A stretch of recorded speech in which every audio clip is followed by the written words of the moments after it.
Assalamualaikum warahmatullahi wabarakatuh. Perkenalkan, nama saya Nisa Isabel. Saya dari kelas SI 6C dengan NIM 192204666. Di sini saya bidang studi dari Sistem Informasi sebagai mahasiswa di STMI Korea Kisaran. Di sini saya akan menjelaskan tentang konsep metode Mora dan contoh perhitungan metode Mora untuk memenuhi mata kuliah dari sistem pendukung keputusan yang diampu oleh dosen Bapak Muhammad Ardiansyah Sembiring, SSI MKOM. Langsung saja kita masuk ke konsep metode Mora. Mora atau Multi-Objective Optimization on the Basic Operation Analysis adalah sistem dengan multi-objektif yang di dalamnya memiliki dua atau lebih atribut yang saling bertentangan. Mora melakukan optimalisasi terhadap atribut-atribut tersebut dengan menerapkan perhitungan matematika yang saling kompleks, sehingga didapatkan keluaran berupa pemecahan masalah yang diinginkan. Metode ini melakukan pemisahan subjektivitas dari suatu proses penilaian ke bentuk kriteria berbobot dengan beberapa atribut pengambilan keputusan dengan cara yang lebih mudah dipahami. Metode ini juga memiliki tingkat fleksibilitas yang tinggi dalam pengolahan variabelnya. Berikut langkah-langkah dalam metode Mora. Yang pertama, membuat matriks keputusan. Matriks keputusan mewakilkan semua informasi yang tersedia untuk setiap atribut dalam bentuk matriks. Yang kedua, normalisasi. Tahapan ini dilakukan untuk mendapatkan nilai elemen matriks yang seragam dengan cara menyatukan setiap elemen matriks. Persamaan ini digunakan untuk menghitung matriks normalisasi. Yang ketiga, mengurangi nilai maksimas dan minimaks. Pada tahapan ini terdapat dua kondisi yang mungkin terjadi yang masing-masing memiliki perhitungan yang berbeda. Kondisi tersebut yaitu A. Tidak adanya nilai bobot yang dimiliki atribut atau kriteria di setiap alternatif. Pada situasi ini, maka dilakukan pengurangan nilai maksimum dan minimum pada setiap baris. Hal ini dilakukan untuk mendapatkan ranking dari setiap baris. Yang B. Atribut atau kriteria di setiap alternatif memiliki atau diberikan nilai bobot kepentingan. Pada kondisi ini, maka pemberian nilai bobot dilakukan dengan ketentuan nilai bobot jenis kriteria minimum harus lebih kecil dari nilai bobot kriteria maksimum. Yang keempat, pemeringkatan atau perankingan. Baiklah, langsung saja kita masuk ke contoh kasus metode Mora. Contoh kasus ini dari sebuah sekolah SMA yang akan melakukan pemilihan 5 calon guru terbaik untuk menjadikan posisi guru yang terbaik sebanyak 1 orang. Ada 5 kriteria yang digunakan untuk melakukan penilaian terhadap calon guru terbaik, yaitu akademis sebagai kriteria C1, sifat profesional sebagai kriteria C2, sifat berpikir sebagai kriteria C3, sifat ekspektasi sebagai kriteria C4, dan sifat kepemimpinan sebagai kriteria C5. Ada 5 orang yang menjadi kandidat atau alternatif, yaitu Muhammad Wahyu sebagai alternatif 1, Rina Puspita sebagai alternatif 2, Andre Setiawan sebagai alternatif 3, Farhan sebagai alternatif 4, dan Vanessa Septiani sebagai alternatif 5. Pengambilan keputusan memberikan bobot untuk setiap kriteria sebagai berikut: C1 20%, C2 30%, C3 20%, C4 15%, C5 10%. Untuk kriteria benefit terdapat pada C1, C2, dan C3. Sedangkan untuk kriteria cost terdapat pada kriteria C4 dan C5. Kita masuk untuk penyelesaian contoh kasus. Yang pertama, menentukan nilai kriteria, bobot, dan alternatif. Sebelum melakukan perhitungan, terlebih dahulu kita tentukan kriteria benefit dan kriteria cost. Kriteria benefit, akademik sebagai kriteria C1, sifat profesional sebagai kriteria C2, dan sifat berpikir sebagai kriteria C4. Yang B, kriteria cost, sifat ekspektasi sebagai kriteria C4, dan sifat kepemimpinan sebagai kriteria C5. Penilaian terhadap 5 alternatif yaitu Muhammad Wahyu sebagai alternatif 1, Rina Puspita sebagai alternatif 2, Andre Setiawan sebagai alternatif 3, Farhan sebagai alternatif 4, dan Vanessa Septiani sebagai alternatif 5. Dan ini adalah nilai yang diperoleh setiap alternatif di kriteria C1, C2, C3, C4, dan C5. Sebelum kita masuk ke perhitungan merubah nilai kriteria untuk setiap alternatif ke bilangan desimal, di sini saya akan masuk di bagian kriteria dan nilai bobotnya. Untuk kriteria akademik, nilai bobotnya 20, sifat profesional nilai bobotnya 30, sifat berpikir nilai bobotnya 20, sifat ekspektasi nilai bobotnya 15, dan sifat kepemimpinan nilai bobotnya 10. Dan ini kenapa 0,2 untuk di bagian akademik, sifat profesional 0,3, sifat berpikir 0,2, sifat ekspektasi 0,15, dan sifat kepemimpinan 0,1. Di sini saya carinya dengan cara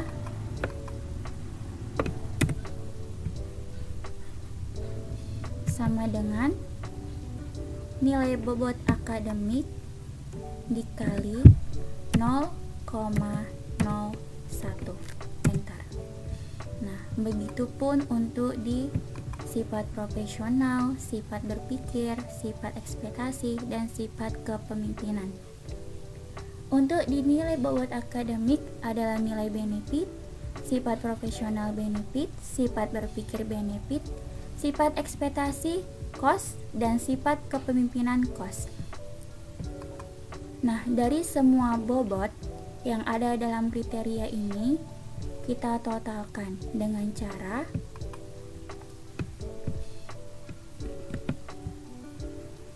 sama dengan sum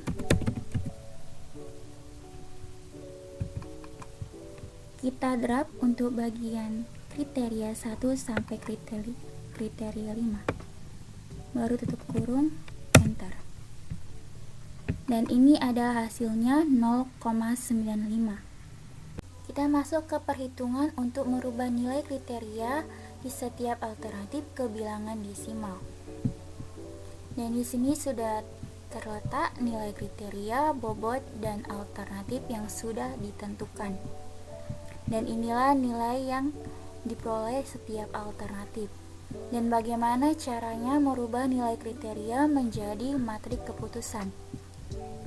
Dan dari mana 0,6, 0,8, dan seterusnya. Di sini saya hapus.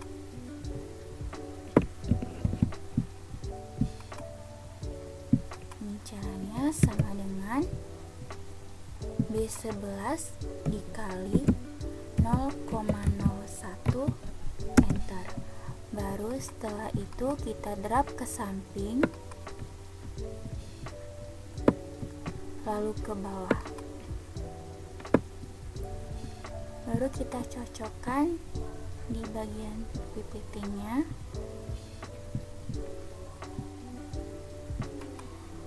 Cocok ya.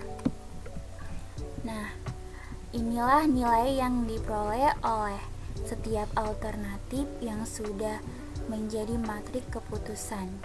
Dan untuk C1, C2, dan C3 adalah nilai benefit, C4 dan C5 adalah cost.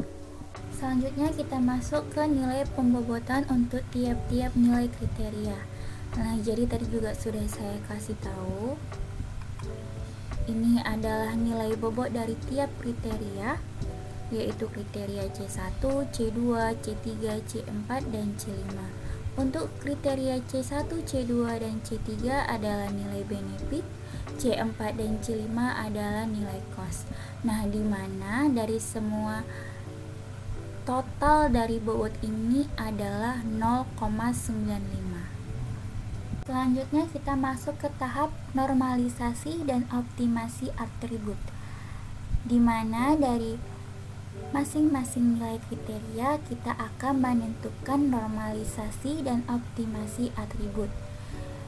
Di sini menggunakan rumus X kali IJ sama dengan XIJ per akar dari sigma M, J sama dengan 1 X pangkat 2 IJ. Di sini kita cari nilai pembaginya, kriteria 1, kriteria 2, kriteria 3, kriteria 4, dan kriteria 5. Caranya menggunakan rumus SQRT, lalu buka kurung lagi, klik alternatif 1, pangkat 2, tutup kurung, ditambah buka kurung alternatif 2, pangkat 2, ditutup kurung, tambah buka kurung alternatif 3, pangkat 2, tutup kurung, ditambah alternatif 4, pangkat 2, tutup kurung, ditambah buka kurung alternatif 5, pangkat 2, baru tutup kurung 2 kali, lalu enter. Setelah itu kita drag ke samping.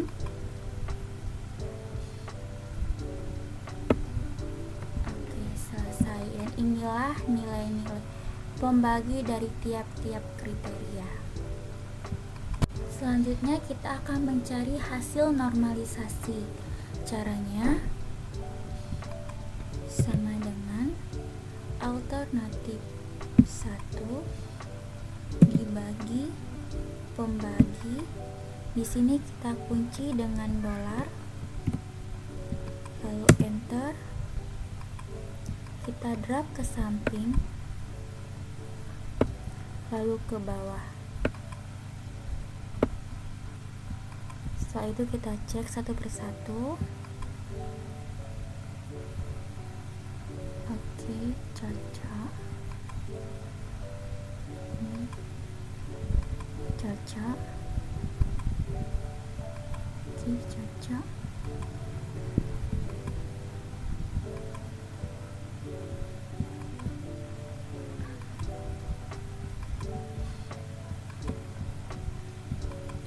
Oke, cocok semua ya.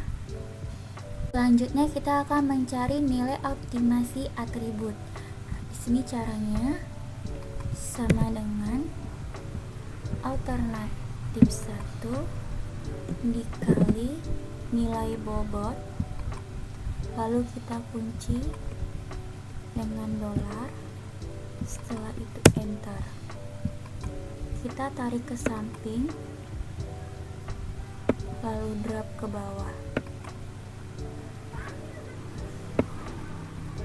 Kita cocokkan dulu apakah cocok. Oke, cocok. Oke. Oke.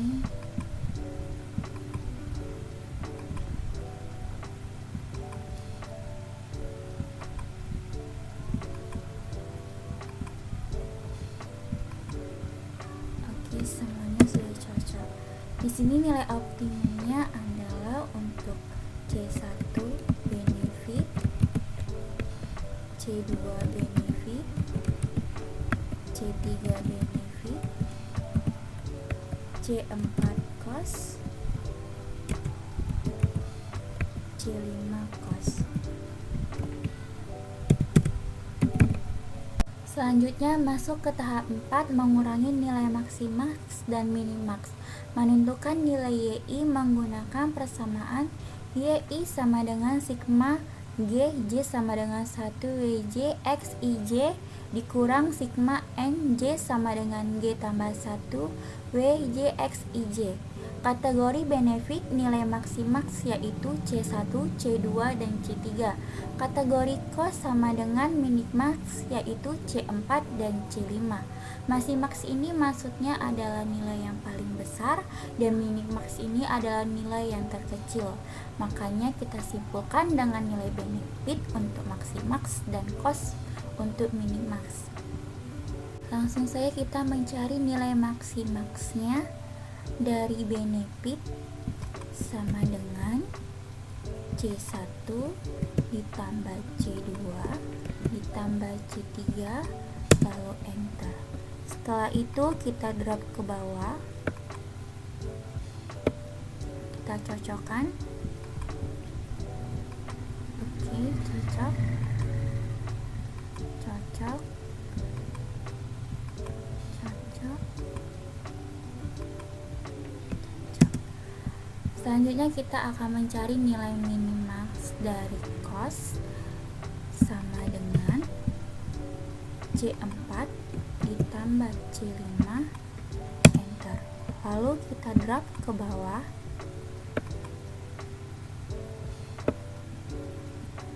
Kita cocokkan. Oke. Cocok.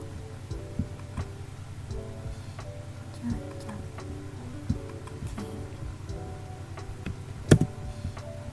Selanjutnya kita masuk ke tahap 4, mengurangi nilai maksimax dan minimax, di mana nilai maksimax ini dikurang dengan nilai minimax.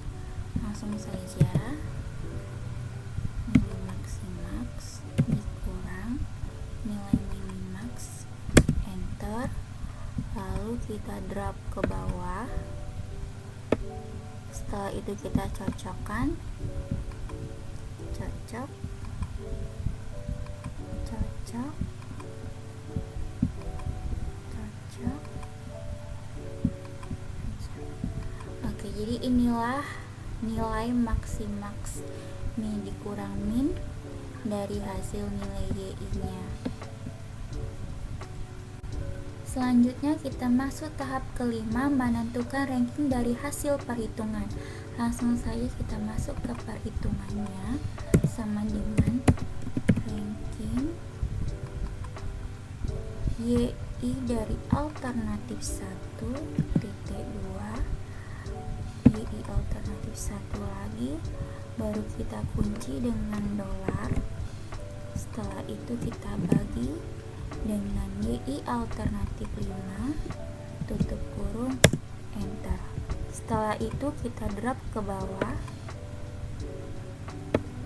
Oke, kita cek satu persatu. Cocok,